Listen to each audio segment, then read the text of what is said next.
Olá, eu sou Sidney Miranda, sejam muito bem-vindos à Via Cultural Mix. Essa é a nossa última aula de fotografia em que falaremos sobre linguagem.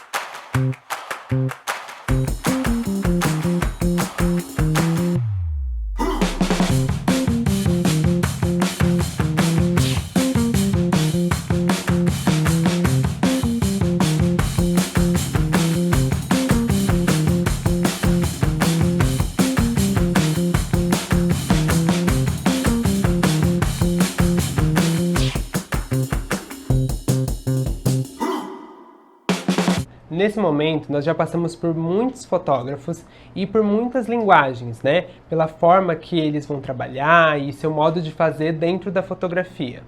O que vai diferenciar eles é exatamente a forma como eles vão fazer, né? Esse modo de fazer vai determinar muito bem essa questão da fotografia e da linguagem desses fotógrafos. Um ponto importante é que os fotógrafos vão trabalhar, em sua maioria, através de uma máquina. E por ser uma máquina, né, ela vai ter os seus limites de recurso. Em algum momento, esses fotógrafos vão ter o mesmo tipo de conhecimento sobre a forma de mexer naquela máquina, né? O que traz para eles outras possibilidades que vão ser as linguagens, que vão ser todo esse entorno deles e toda essa questão das referências que eles vão ter que vão diferenciá-los, porque tecnicamente eles vão se equiparar, né? Pensando em fotógrafos que vão trabalhar ao longo do tempo e tudo mais. Então, conforme eles vão se tornando profissionais, eles vão sabendo mais ou menos como resolver aquela imagem da mesma forma. Só que eles vão fazer escolhas, né? Que, de novo, vão ser as intenções que eu mencionei ao longo, né, de todas as aulas, que vão direcionar exatamente essa linguagem do fotógrafo. Como no exemplo da aula anterior, o copo, né? Se a gente for pensar o copo, ele vai ser fotografado de muitas maneiras, dependendo de qual pessoa que vai fotografar esse copo. E isso traz muitas características para esse objeto. Se a gente pensar que cada fotógrafo vai trabalhar com esse mesmo objeto dentro do seu ambiente, vão ter inúmeros resultados, porque uma foto pode ser colorida, enquanto a outra pode ser preto e branco. E aí a gente vai pensar também na maneira como esses fotógrafos vão fazer essas escolhas, né? Quando a gente observa o trabalho de alguém, é interessante a gente perceber o porquê eu acho que aquele fotógrafo fez preto e branco. Ele fez em preto e branco para reduzir a informação, para alterar alguma informação, ou para evidenciar algo, né? Ou se ele fez em colorido, ele está querendo fazer uma unidade de cor, ou ele está criando blocos de cores. Tudo isso vai determinar também a forma como esse fotógrafo vai perceber o seu entorno, na maneira do seu registro. Por isso, é muito importante essa intencionalidade, porque, como eu disse também nos vídeos anteriores, nem sempre a gente pode depender do acaso, porque o acaso pode trazer muitas possibilidades. E essas possibilidades podem ser que não te agrade, né, dentro da questão da fotografia.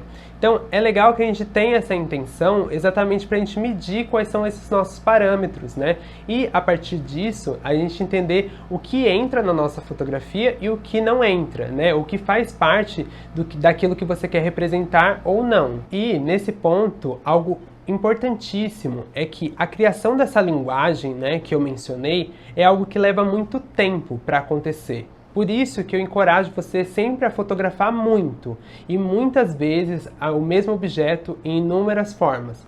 Porque vai ser isso que vai criar a sua linguagem. É naquele momento em que você vai entender como que aquela foto vai reagir dentro daquele contexto, né? E entender também como que você quer que aquela foto saia no final do dia.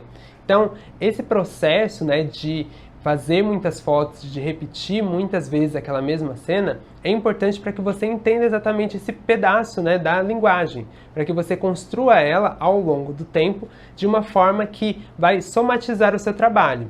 E isso a gente vai perceber a partir da sua própria produção, que vão levantar repetições. E talvez esse seja um caminho ótimo para a gente guiar a percepção da linguagem, porque através das repetições a gente vai ver esse elemento que vai sempre se repetir, independente da cena que você está fotografando.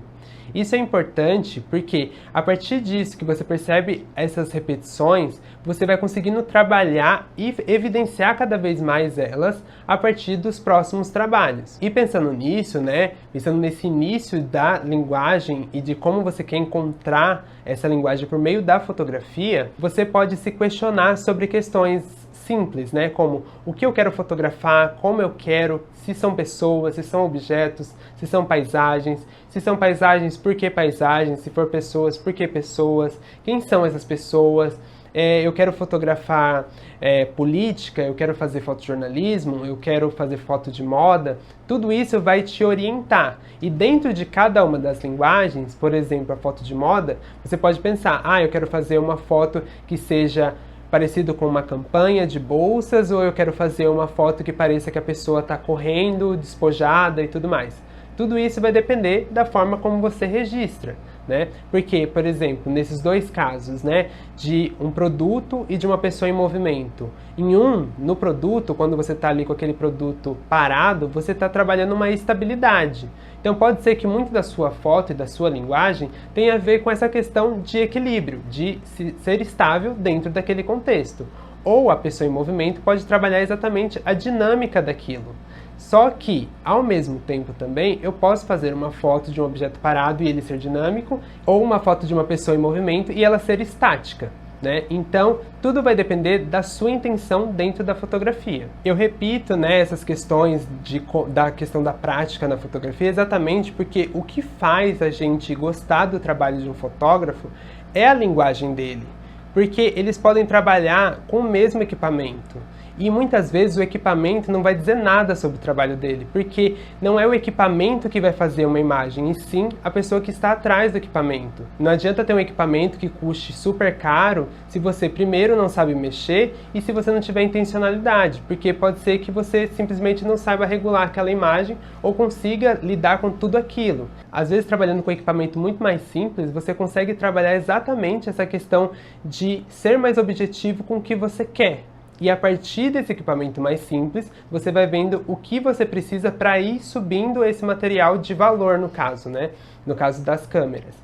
Então, comece com o que você tem, que isso já vai orientar muito para o que você precisa para frente, né? Porque se você já começa tendo todos os equipamentos, que pode ser algo legal, isso também pode te distrair da questão da linguagem. Porque tendo tudo isso, você não vai vendo o que é que falta para você construir esse trabalho. Pensando na questão da linguagem, eu trago um duo de fotógrafos que são os Marvin. Marvin é um duo, né, como eu mencionei, que é o Marcos Florentino e o Kelvin Yuli, que trabalham a foto de moda de uma maneira preciosa. E quando eu digo preciosa, não é só para dar elogios ao trabalho deles, mas sim pela forma como eles trabalham dentro desse espectro da moda, né? Todas as suas fotos são milimetricamente pensadas. E em cada cena e cada pose que eles provocam, né, dentro da fotografia, existe um preciosismo no detalhe daquele momento. Então é muito importante perceber isso no trabalho, que para além de peças de roupa, né, e da fotografia, existe um pensamento daquela pessoa na cena, né? Então aquela pessoa está daquela forma e aquela forma significa algo. Isso é muito importante de pensar na fotografia, principalmente porque muito desse preciosismo deles vem de um pensamento artístico que vem antes das fotografias, né? Muito um pensamento da pintura. Tanto que muito do trabalho deles faz referência à pintura, né, e principalmente pinturas conhecidas mundialmente, em que, dentro desse contexto, elas acontecem e são representadas da maneira deles. E isso é um ponto muito importante quando a gente vai desenvolver uma linguagem. Muitas vezes a gente pode ter um fotógrafo favorito, né, que a gente vai gostar muito de um trabalho, mas é importante que a gente perceba que a gente pode ver a forma dele fazer, né, esse trabalho como uma inspiração, mas não para que você atinja uma cópia, porque muito desse trabalho tem que partir de você. Então, se você gosta muito de um elemento dentro da foto de um fotógrafo, pense em como aplicar esse elemento à sua maneira. Pense em como trabalhar isso da sua forma de fazer. Porque também dessa forma você cria uma liberdade dentro da sua produção e não depende apenas de uma referência fixa para criar, né? Então é importante que a gente cada vez mais trabalhe com essa intenção e saiba que esse processo de criação cada vez tem que ficar mais pessoal, né? E também menos geral, nesse sentido de parecer muito com outros trabalhos, né? Que é isso que vai construir a sua linguagem, que é uma imagem que a gente vai ver e vai falar. Mesmo que a gente não saiba, não leia créditos nem legendas, a gente olha e fale, esta foto é de tal pessoa, por conta desse elemento.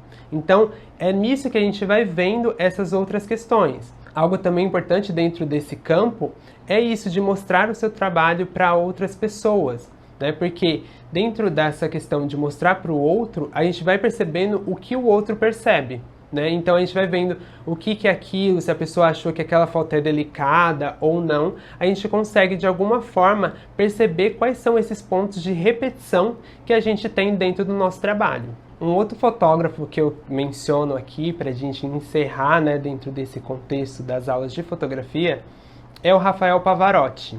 O Rafael Pavarotti também é um fotógrafo brasileiro, mas que tem o seu trabalho mundialmente divulgado, porque muito do trabalho dele, né, tem uma questão de um apelo, né, mundial muito grande, algo que é importantíssimo, pensando que ele é um fotógrafo brasileiro. Ele trabalha com questões regionais dentro do próprio trabalho, em que ele vai falar muito sobre o norte do país e ainda assim ele vai falar de moda. É entender que aquela imagem vai estar numa Vogue mundial e vai ser repercutida com os nossos símbolos, né? Então, o legal do trabalho dele também é perceber como que ele vai, por meio da linguagem dele, que são, né, imagens com cores super vibrantes, com os fundos super chapados, assim, né, que a gente não consegue ver uma profundidade, assim, uma cor bem determinada no fundo, trazer e evidenciar muitos símbolos, né, tanto brasileiros quanto mundiais.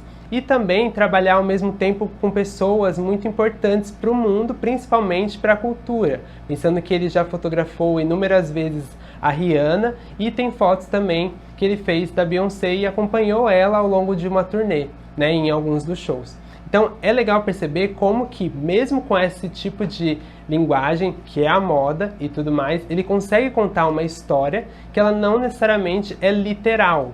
Então, ela vai trazer esses símbolos e a gente, né, aqui vai reconhecer esses símbolos e essa foto se torna especial por conta desses símbolos também. Algo muito legal do trabalho dele é perceber como que ele consegue caminhar por muitos tipos de fotografia no sentido da moda, né, em que ele vai fotografar campanhas publicitárias, né, de marcas famosíssimas no mundo e ainda assim vai ter a linguagem dele dentro daquela campanha. Por mais que ainda exista muito mais regras e tudo mais para objetos de luxo serem fotografados e tudo mais, né? Ainda assim ele consegue aplicar aquela linguagem. Claro que isso é algo que é conquistado ao longo do tempo, né? É algo que ele conquistou através do trabalho, mostrando essa linguagem dele, até que a linguagem dele foi contratada para estar dentro dessa campanha. Então, tudo isso é algo que leva tempo. Toda essa linguagem leva tempo. E algo muito importante para salientar aqui ao longo das imagens desse vídeo é que são fotos feitas por equipes. Muitas vezes a gente vai começar a fotografar tendo nós, a câmera e alguém para fotografar. E isso é um início, assim como todos eles começaram dessa forma também em algum momento.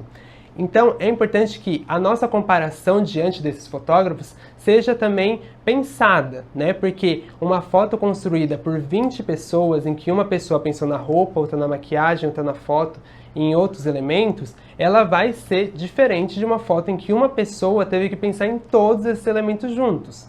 Mas isso não é uma forma de desencorajar, e sim de falar que a gente tem que fazer mesmo essa foto acontecer dessa mesma maneira. Claro que com outros processos, mas que é possível chegar em fotos parecidas ou com a linguagem que você deseja por meio da fotografia, né? O intuito é que você realmente fotografe e veja essas referências exatamente para te impulsionar a fotografar cada vez mais e conseguir entender o que você quer que tenha dessas fotos que eu mostrei ou de outros fotógrafos que vão contar junto da sua história na fotografia. Então é muito importante que você conte a sua história por meio dessas imagens, né? Que você traga essa história e não só como algo autobiográfico, né? Ou que você faça apenas autorretratos. Mas entenda que, mesmo quando você está fora da cena, você está dentro da cena. Porque você é quem está fazendo ela. Então você participa daquele momento que está acontecendo a cena. Ao longo dessas aulas eu trouxe todas essas referências e destaquei alguns nomes, né, que são muito importantes dentro da nossa cultura, né, principalmente aqui no Brasil, e também alguns fotógrafos que têm essa repercussão mundial. É importante que a gente sempre pesquise e entenda fotógrafos que vão fazer parte do nosso repertório, assim como esses que eu selecionei fazem parte do meu repertório. Mas existem inúmeros fotógrafos que vão trabalhar de maneiras totalmente diferentes a todos esses que eu mencionei. Então é muito importante que cada vez mais a gente se aproxime dessa forma de trabalhar, né, e dessa forma de escolher quem são as nossas referências, exatamente para a gente guiar esse nosso olhar e ampliar esse conhecimento, né, sobre a referência. Já que quando a gente pensa no Instagram, por exemplo, a gente abre, né, ele e tem já um monte de imagem. Então que seja pelo menos imagens que você tenha escolhido, né, que sejam imagens que vão te influenciar de alguma forma para o seu trabalho também. Então pesquise, siga essas pessoas, né, e siga também fotógrafos que você goste e que trabalham, né, da maneira como você também deseja trabalhar. Bom, é isso. Eu agradeço a todo mundo que ficou até aqui e espero vocês na próxima. Até mais. Tchau!